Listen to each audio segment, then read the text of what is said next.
All right, you are going to be using the comparative and superlative adverbs foldable that is in your packet. And what we're going to do is we're going to cut this all the way around the outside and glue the whole back side down. But I'm actually going to cut right on the edge of the nouns word and the superlative word. Don't cut all the way out to the line.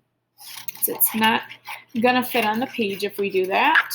So your page is actually not going to have a title this time just because this chart is so large that it's going to take up quite a bit of the top of the page, and that's fine. Okay, so just like this, I have it cut all the way around the outside. I'm going to glue the whole back side down onto my next available page, and we're, like I said, not going to have a title on this page. So today's your lucky day. I am going to place it on the inside of this though, so that my page number doesn't get covered up and I know exactly what page number that is. Okay, so let's take some notes. You probably recognize the words comparative and superlative from our adjectives unit, and that is because they are having the same purpose, except now they're with adverbs. So comparative adverbs compare two nouns and their actions, and adverbs describe a verb. So you're probably thinking nouns, well, adverbs describe verbs, not nouns. Well, they're comparing two nouns that are doing the action that the adverb is describing. So it describes a verb and also compares two nouns. So we don't have three boxes like we did last time, we have two. So we have two rules that we're gonna follow.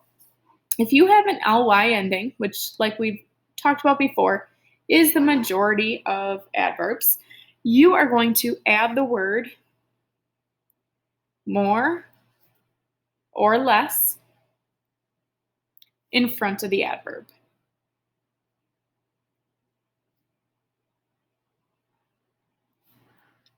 Okay, depending on what the situation is, more is happening or less is happening. So you would just have to choose which word you would add in front. So here are some examples.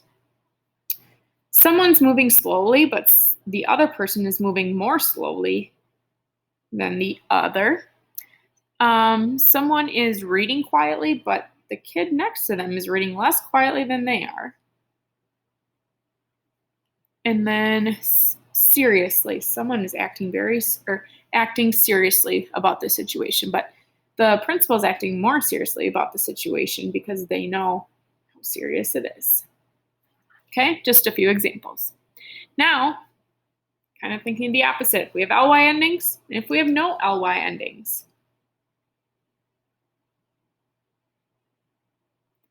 You are going to, and they're normally a short adverb. I'll see in a second once we add our examples in. You're just going to add er to the end of the adverb.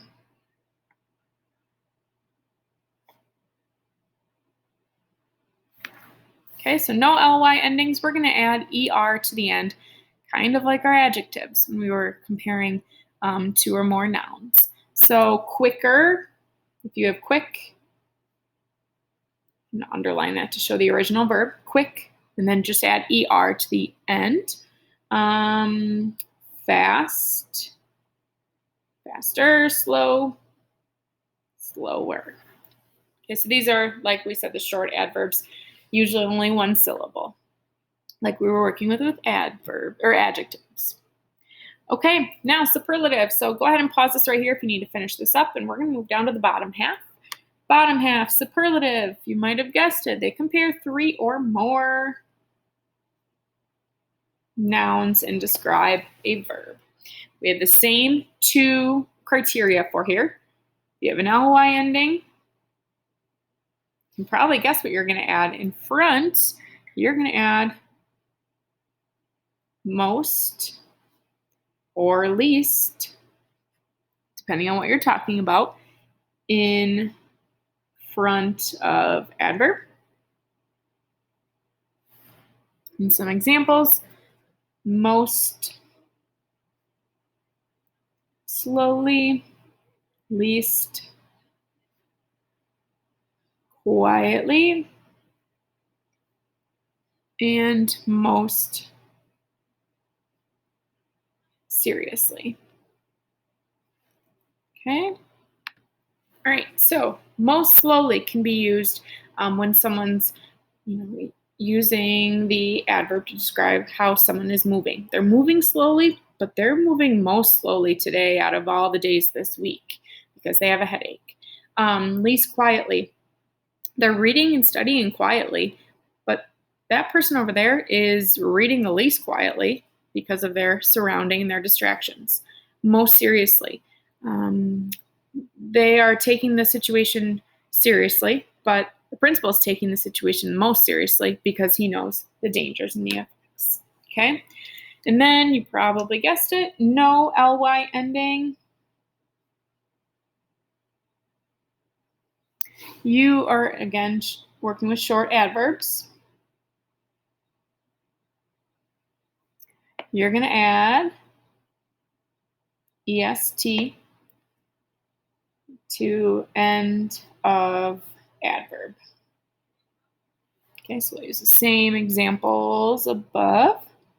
The quickest, moving the quickest on the team.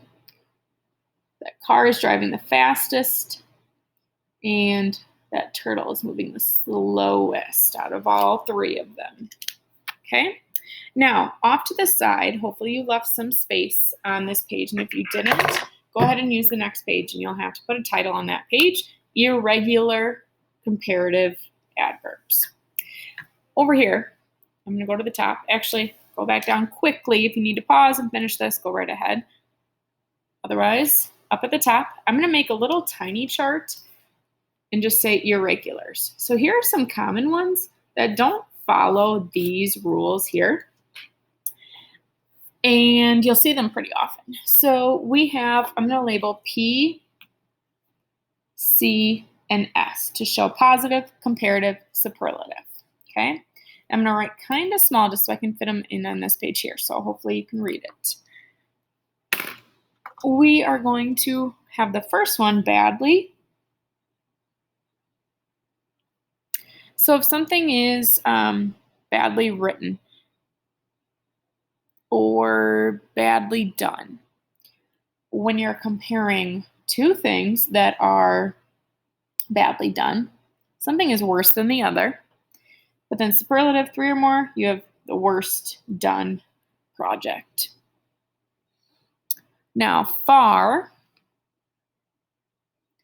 becomes irregular because we've worked with this with grammar rules before, but this actually has two different comparative depending on what you're talking about.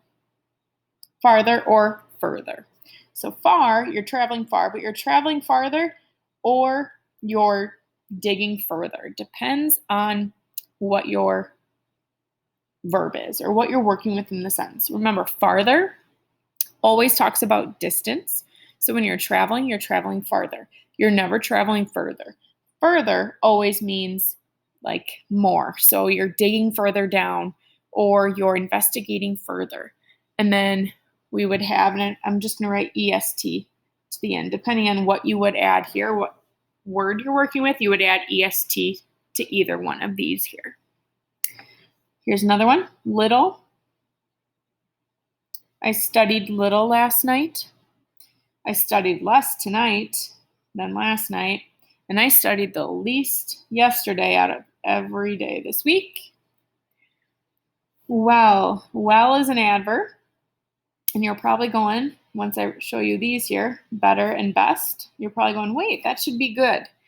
Good versus well. Good is always used as an adjective, and well is always used as an adverb. So you're feeling well, you're feeling better, and you're feeling the best than you have all week. Then we have one more, much.